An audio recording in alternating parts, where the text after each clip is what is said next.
Hi everyone, myself Poorna. நான் ரீசெண்டாக தான் என்னோட இன்ஜினியரிங் டிகிரியை கம்ப்ளீட் பண்ணேன்.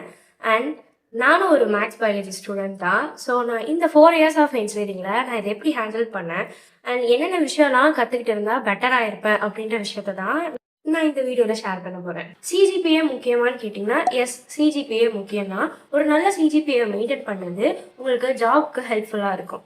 ஃபர்ஸ்ட் செம் பொறுத்த வரைக்குமே எல்லாருமே நல்ல சிஜிபிஏ தான் வச்சுருக்கோம். பிகாஸ் அப்போ தான் வந்து நம்ம 12th முடிச்சுட்டு போகிறோம். ஸோ எல்லாமே புதுசாக இருக்குது, நல்லா படிக்கணும் அப்படின்றதுக்காக ஃபர்ஸ்ட் செமஸ்டரில் நல்லா தான் எடுத்துப்போம். பட் செகண்ட் செமஸ்டர் போக போக தான் தெரியும், நமக்கு ஒரு சில டாக்டிக்ஸ்லாம் தெரியும். இப்படி படித்தாலே போதும், இவ்வளோ படித்தாலே போதும், இந்த அளவுக்கு கதை எழுதலாம். இன்ஜினியரிங் ஸ்டூடெண்ட்ஸ்னாவே கதை எழுதுறதுல அவங்க அடிச்சுக்க ஆளே இல்லை, அந்த மாதிரி தான் இருக்கும். ஈவன் நானுமே நிறைய எழுதியிருக்கேன். அண்ட் அது என்னன்னா, கதைனா சாதா கதைலாம் கிடையாது. அந்த கான்செப்டை புரிஞ்சுக்கிட்டு எந்த கொஷின்ஸ் கேட்டாலும் அதுக்கேற்ற மாதிரி எழுதுறது, எழுதி பேப்பரை ஃபில் பண்ணுறது. அண்ட் அதுதான் வந்து அந்த ஒரு குவாலிட்டி தான் எனக்கு இன்ஜினியரிங் வந்து கற்றுக் கொடுத்துச்சு. சும்மாலாம் கிடையாது, ஜஸ்ட் அந்த கான்செப்டை பற்றி உங்களுக்கு நல்லா தெரிஞ்சிருந்தாவே போதும். You can frame your own words. நீங்கள் அதை மக்கப் பண்ணி தான் எழுதணும் அப்படின்னு கிடையாது, உங்களோட ஓன் அண்டர்ஸ்டாண்டிங்கில் நீங்கள் எழுதிக்கலாம். அதுதான் பெஸ்ட் திங் அபவுட் இன்ஜினியரிங். இந்த சப்ஜெக்ட்க்கு நிறைய கிரெடிட்ஸ் இருக்கோ அந்த சப்ஜெக்டை ஃபோக்கஸ் பண்ணி படிச்சிங்கன்னா உங்கள் சிஜிபிஏ ஈஸியாகவே பூஸ்ட் ஆகும். தேர்ட் இயரில் வந்து ரியலைஸ் பண்ணுறீங்க உங்கள் சிஜிபிஏ கம்மியாக இருக்குது அப்படின்னும் போது உங்களால் அப்போ எதுவுமே பண்ண முடியாது. அதை இம்ப்ரூவ் பண்ணுறதுக்கு இயர்லி செமஸ்டர்ஸ்லேருந்து நல்ல மார்க்ஸ் எடுக்க ட்ரை பண்ணுங்கள். இப்போ வந்து ஃபைனல் செமஸ்டர் அப்போ உங்களுக்கு வந்து டிஸ்டிங்ஷனோ இல்லை ஃபர்ஸ்ட் கிளாஸோ மிஸ் ஆகாமல் பார்த்துக்கலாம். மோர் ஓவர் 8க்கு மேலே சிஜிபிஏ வச்சிருக்கிறது பெட்டர். பிளேஸ்மெண்ட்ஸ் அப்போ இவ்வளோ சிஜிபிஏ வந்து இருக்கணும், அப்போ தான் வந்து பிளேஸ்மெண்ட்ஸ் அட்டன் பண்ண முடியும். எந்த விதமான பேக்லாக்ஸ், அரியர்ஸ் இதெல்லாம் இருக்கக்கூடாது அப்படிலாம் சொல்லுவாங்க. ஸோ அதனால சிஜிபிஏவும் மெயின்டைன் பண்ணுங்க, அரியர் வைக்காமலேயும் பார்த்துக்கோங்க. மெயினாக மேக்ஸ் தான் வந்து ரொம்ப கொஞ்சம் கஷ்டமாக இருக்கிற மாதிரி இருக்கும். But it will easy if you work on it. So மேக்ஸில் மட்டும் அரியர் வைக்காமல் பார்த்துக்கோங்க. And that will definitely helps. And also avoid last minute preparation. ஏன்னா வந்து நிறைய பேருக்கு தெரியும் இந்த 4G சில்வர் அகாடமி, அதுக்கப்புறம் பிகாஸ் இந்த மாதிரி யூடியூப் சேனல்லாம் வந்து ரொம்பவே ஹெல்ப்ஃபுல்லாக இருக்கும். ஃபர்ஸ்ட் இயர் படிக்கும் போது நான் 4G சில்வர் அகாடமி பார்த்து தான் என் செமஸ்டர் எக்ஸாமே எழுதுறேன். லாஸ்ட் மினிட்ல படிக்கிறது, ஓவர் நைட்ல படிக்கிறது, எஸ் நம்ம படிக்க முடியும். பட் உங்களுக்கு சிஜிபிஏ அண்ட் மற்றதெல்லாம் இம்ப்ரூவ் ஆகணும்னு நினச்சிங்கன்னா ஸோ கொஞ்சம் இயர்லியராகவே ஸ்டார்ட் பண்ணுங்க. ஸோ தட் உங்களுக்கு எக்ஸாம் டைமில் ரொம்ப ஸ்ட்ரகிளாக, ரொம்ப ப்ரெஷராக ஃபீல் பண்ண மாட்டீங்க. And we are moving to the next important part which is internship.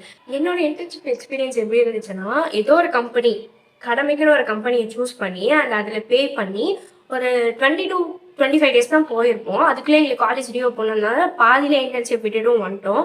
So அவங்க சொல்லி கொடுத்தது வந்து ஒரு 2 hours சொல்லி தந்தாங்க. அண்ட் அவங்க கொடுத்த சர்டிஃபிகேட் கூட வெறும் ஜஸ்ட் பேப்பர் மாதிரி தான் இருந்தது. ஸோ அந்த மாதிரி வந்து ஒரு வஸ்டான ஒரு கம்பெனியோ ஒரு வஸ்டான இன்டர்ன்ஷிப் சாய்ஸஸையோ சூஸ் பண்ணாதீங்க. பிகாஸ் இன்டர்ன்ஷிப் வந்து உங்களுக்கு வந்து முக்கியம். நீங்கள் நல்லா இன்டர்ன்ஷிப் பண்ணி நல்ல ப்ராஜெக்ட் பண்ணீங்க அப்படின்னா அது உங்களுக்கு ஃபைனல் இயர்லையும் சரி அண்ட் மற்ற விஷயத்துலையும் உங்களுக்கு வந்து ஹெல்ப்ஃபுல்லாக இருக்கும். ஸோ இன்டர்ன்ஷிப் பண்ணுறீங்க அப்படிங்கும் போது சும்மா கடமைக்குன்னு போயிட்டு ஒரு கம்பெனியில் போயிட்டு என்ன மாதிரி ஒரு கடமைக்குன்னு போயிட்டு அந்த மாதிரி பண்ணாதீங்க. நெக்ஸ்ட் என்னன்னா, எல்லாத்துலேயுமே பார்ட்டிசிபேட் பண்ணணும். முடிஞ்ச அளவுக்கு எல்லாத்துலேயுமே பார்ட்டிசிபேட் பண்ணுங்க. நான் பார்ட்டிசிபேட் பண்ணுங்க அப்படின்னு சொல்றதுல வந்து ஹேக்கத்தான், சிம்போசியம், ஏதாச்சும் லீடர்ஷிப் எடுக்கிறது, என்எஸ்எஸ், இந்த மாதிரி எந்த ஒரு விஷயமா இருந்தாலும் பார்ட்டிசிபேட் பண்ணுங்க. பிகாஸ் பார்ட்டிசிபேட் பண்ணாதான் நமக்கு வந்து அது ஒர்க் ஆகுதா இல்லையா அப்படின்னு நமக்கு தெரியும். ஆக்சுவலாக இது வரைக்கும் நான் ஒரு டைம் கூட ஹேக்கத்தான்ல பார்ட்டிசிபேட் பண்ணதே கிடையாது. நான் ஒவ்வொரு டைம் எனக்கு ஹேக்கத்தான் பற்றி தெரியும் போதெல்லாம் என் ஃப்ரெண்டு கிட்ட சொல்லுவேன். அவள் என்ன சொல்லுவா, நமக்கு ஒன்றுமே தெரியாது, அதில் போய் என்ன பண்ண போகிறோம் அப்படின்னு சொல்லுவாள். ஸோ நான் வந்து ஆமாம், நமக்கு ஒன்றுமே தெரியாது, நம்ம என்ன பண்ண போகிறோம் அப்படின்னு சொல்லி நான் விட்டுருவேன். பட் எல்லாருமே ஒரு பிகினர் தான். ஸோ நமக்கு போனாதான் நமக்கு தெரியும் நமக்கு அது வருமா வராதான்னு சொல்லிட்டு. நம்ம பிகினிங் ஸ்டேஜ்லேயே வந்து நமக்கு இது எதுவுமே தெரியாது அப்படின்னு சொல்லிட்டு விட்டா எப்படி? அந்த கரேஜை தான் வளர்த்துக்கணும்.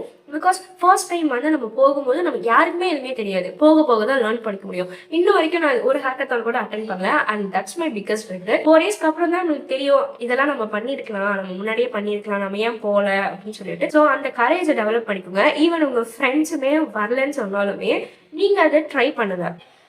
ஸ்கில்ஸ் அதை டெவலப் பண்ணுறது ரொம்ப முக்கியம். இன்ஜினியரிங்கை பொறுத்த வரைக்கும் சாஃப்ட் ஸ்கில்ஸாக இருந்தாலும் சரி, டெக்னிக்கல் ஸ்கில்ஸாக இருந்தாலும் சரி. சாஃப்ட் ஸ்கில்ஸை பொறுத்த வரைக்கும் கம்யூனிகேஷன் வந்து ரொம்ப இம்பார்ட்டன்ட். நம்ம ஒரு விஷயத்தை எவ்வளோ ஈஸியாக புரிய வைக்கிறோம், நம்ம ஒரு விஷயத்தை எவ்வளோ ஈஸியாக பேசுகிறோம் அப்படின்றது ரொம்ப முக்கியம். அண்ட் இங்கிலீஷில் கம்யூனிகேட் பண்ணுறது and which is very easy. நம்ம ஸ்டார்டிங்லேருந்தே ப்ராக்டிஸ் பண்ணோன்னா டெஃபினட்டாக உங்களுக்கு அது இங்கிலீஷ் ஒரு மேட்டராகவே தெரியாது.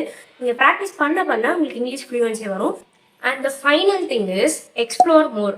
முடிஞ்ச அளவுக்கு எல்லாமே எக்ஸ்ப்ளோர் பண்ணுங்க. இது நமக்கு வரல, தெரியல அப்படின்னு சொல்லிட்டு எந்த ஒரு விஷயத்தையுமே விடாதீங்க. நம்ம எவ்வளோ எக்ஸ்ப்ளோர் பண்றோமோ, அவ்வளோ நமக்கு நாலேஜ் வளரும். ஹையர் ஸ்டடீஸ் ஏதாச்சும் பண்ணணும் அப்படின்னு நினைச்சீங்கன்னா, கேட் எக்ஸாம் ப்ரிப்பேர் பண்ணுங்க. And GATE exam higher studies மட்டும் கிடையாது, பிஎஸ்யூ ஜாபும் கிடைக்கும். ஸோ நீங்க ஃபர்ஸ்ட் இயரா இருந்தாலும் சரி, ஃபைனல் இயரா இருந்தாலும் சரி, எந்த இயர்ல இருந்தாலும் சரி கேட் எக்ஸாம் ப்ரிப்பேர் பண்ணுங்க. அட்லீஸ்ட் உங்களால் கிராக் பண்ண முடியலனாலும் உங்களுக்கு அந்த நாலேஜ் வந்து டெவலப் பண்ணிக்க முடியும். ஃபர்ஸ்ட் இயரா இருக்கீங்கன்னா வெல் அண்ட் குட். நீங்க அப்பலேருந்தே ப்ரிப்பேர் பண்ண ஸ்டார்ட் பண்ணுங்க. B clear about your goals. So நீங்க ஃபர்ஸ்ட் இயர்ல இருக்கீங்க அப்படின்னும் போது கேட் எக்ஸாம் நல்லா ப்ரிப்பேர் பண்ணீங்கன்னா அது நீங்க ஃபைனல் இயர்ல கிராக் பண்ணிட்டு உங்களால் ஈஸியாக வந்து ஜாபோ இல்லைனா ஐஐடி என்ஐடி இந்த மாதிரி பெரிய பெரிய காலேஜஸ்ல போய் படிச்சு உங்களால் நிறைய எக்ஸ்ப்ளோர் பண்ண முடியும். So use this opportunity. CEETA PG அப்படின்னு சொல்லிட்டு ஒரு எக்ஸாம் இருக்கு. அண்ட் அது அண்ணா யூனிவர்சிட்டி கண்டக்ட் பண்ற எக்ஸாம் தான். ஃபைனல் இயர்ல வந்து எழுதலாம். அந்த எக்ஸாம்ல நீங்க டாப் ரேங்க் எடுத்தீங்கன்னா ஸ்டைஃபண்டோட உங்களால படிக்க முடியும். அண்ட் அது மட்டும் இல்லாம டிசிஎஸ் என்கியூடி அப்படின்னு சொல்லி ஒரு எக்ஸாம் இருக்கு. அண்ட் அதுல வந்து ஆப்டிடியூடும் அண்ட் ப்ரோக்ராமிங் சம்மந்தப்பட்ட கொஸ்டின்ஸ் தான் கேட்பாங்க. ஸோ உங்களுக்கு இந்த மாதிரி டிசிஎஸ்ல ஜாப் போகணும் அந்த மாதிரி இருந்தீங்கனாலும் நீங்க முன்னாடிலேருந்தே ப்ரிப்பேர் பண்ணுங்க. இந்த மாதிரி எல்லா ஆப்பர்ச்சுனிட்டிஸும் நீங்க எக்ஸ்ப்ளோர் பண்ணாதான் உங்களுக்கு தெரியும். That's all, guys. See you in next video.